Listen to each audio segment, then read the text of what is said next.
Helicopter বিধ্বস্ত হয়ে ইরানি প্রেসিডেন্টের মৃত্যুর ঘটনায় বিশ্বজুড়ে তোলপাড় শুরু হয়েছে। পশ্চিমা আধিপত্যকে বৃদ্ধাঙ্গুলি দেখানো রাইসির মৃত্যু দুর্ঘটনা নাকি পরিকল্পিত তা নিয়ে চলছে জল্পনা কল্পনা। যুক্তরাষ্ট্রের তৈরি হেলিকপ্টারটি বিধ্বস্তের পেছনে ওই দেশের ষড়যন্ত্রের গন্ধ খুঁজছেন কেউ কেউ।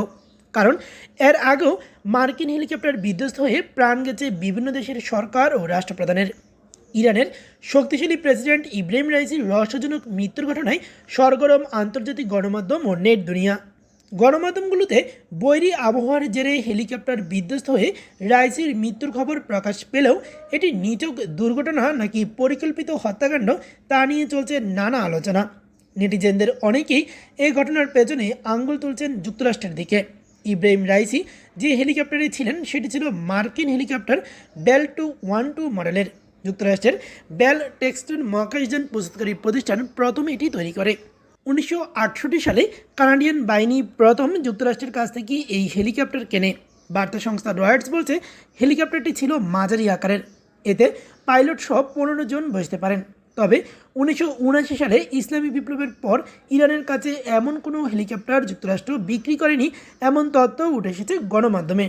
এর আগেও বেল 212 মডেলের হেলিকপ্টার বেশ কয়েকবার দুর্ঘটনার কবলে পড়ে। গত বছর সংযুক্ত আরব আমিরাত উপকূলে মারাত্মক দুর্ঘটনার কবলে পড়ে এই হেলিকপ্টার। এরও আগে 2018 সালে খোদ ইরানেই একই ধরনের দুর্ঘটনায় প্রাণ হারান অন্তত 4 জন।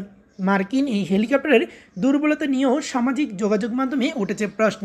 তেহরান কি হেলিকপ্টারের এই দুর্বলতা সম্পর্কে কিছুই জানত না? এমনও প্রশ্ন ঘুরপাক খাচ্ছে। গত কয়েক বছর ধরে মধ্যপ্রাচ্যে অপ্রতিরোধ্য হয়ে উঠেছে ইরান। পররাষ্ট্রনীতি, অত্যাধুনিক সব ক্ষেপণাস্ত্র, ড্রোন তৈরি সহ অগ্রগতিমূলক নানা পদক্ষেপের কারণে শক্তিশালী নেতা হিসেবে আত্মপ্রকাশ করেন রাইসি। পশ্চিমাদের সঙ্গে পাল্লা দিয়ে চলছিলেন এই নেতা। যুক্তরাষ্ট্রসহ মিত্র দেশগুলোর জন্য রীতিমতো হুমকি হয়ে ওঠেন তিনি। সম্প্রতি ইরানি প্রেসিডেন্ট রাইসির নেতৃত্বেই ইসরায়েলি ভূখণ্ডে সরাসরি হামলা চালানো হয়। ওই ঘটনায় স্বাভাবিকভাবেই ইসরায়েল ও যুক্তরাষ্ট্রসহ পশ্চিমাদের চক্ষুশূল হয়ে ওঠেন ইব্রাহিম রাইসি।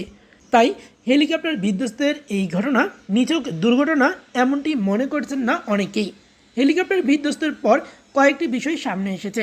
অনেকে বলেছেন ওই হেলিকপ্টার প্রেসিডেন্ট, পররাষ্ট্রমন্ত্রী ও সর্বোচ্চ ধর্মীয় নেতা খোমেনির প্রতিনিধি ছিলেন। দুর্গম প্রত্যন্ত এলাকায় অপেক্ষাকৃত নিরাপত্তা বলয় কম হওয়ায় টার্গেট করা সহজ ছিল শত্রুপক্ষের। এছাড়াও ইরানের সরকার বা দায়িত্বশীল সূত্র ছাড়াই আগেভাগে রাইসির নিহতের খবর প্রকাশ করে ইসরায়েলি সংবাদ মাধ্যম। রাইসির পরবর্তী উত্তরসূরি কে হবেন তা নিয়ে সবার আগে নিউজ ও মন্তব্য প্রতিবেদন করে তারা। এছাড়া হেলিকপ্টারটি যুক্তরাষ্ট্রে তৈরি হওয়ায় সেটার ডিজাইন, নিরাপত্তা ব্যবস্থা ও নিরাপত্তা ত্রুটির বিস্তারিত জানা সহজ ছিল শত্রুপক্ষের। এদিকে ইব্রাহিম রাইসির মৃত্যুতে সামনে এসেছে পাকিস্তানের সেনাপ্রধান জেনারেল জিয়াউল হকের রহস্যজনক সেই মৃত্যুর ঘটনাও। 1988 সালের 17 আগস্ট যুক্তরাষ্ট্রের লকহিড মার্টিনের তৈরি একটি হেলিকপ্টারের মহড়া দেখতে গিয়েছিলেন বাওয়ালপুরে। ফেরার পথে বিধ্বস্ত হয় লকহিড মার্টিনের তৈরি C-130 বিমানটি। উড্ডয়নের 5 মিনিটের মধ্যেই মাটিতে আছড়ে পড়ে। এতে জেনারেল জিয়াউল হকের পাশাপাশি নিহত হন পাকিস্তানের তৎকালীন মার্কিন রাষ্ট্রদূত আর্নল্ড রাফেল।